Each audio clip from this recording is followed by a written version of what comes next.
ang gamit para di mabaha.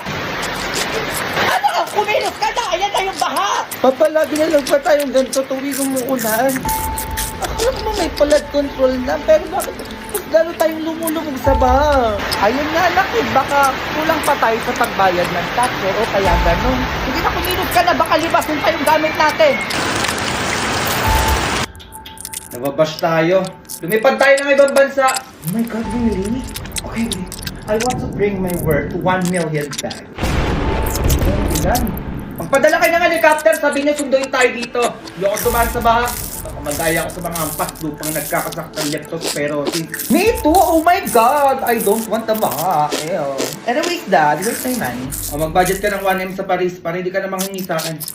Make it 1 billion, Dad. I want to buy something luxury bag and clothes. Kasi nasuot ko na to. Baka makita nila sa post ko na nag-uulit ako ng damit. I don't like that.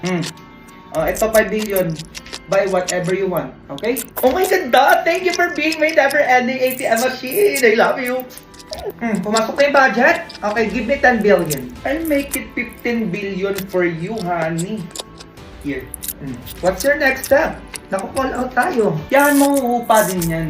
Papagawa ko ng ibang issue sa ibang department para lumihis yung issue nito.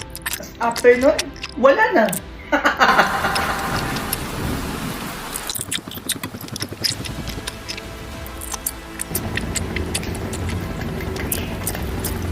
Kaya nyo yan.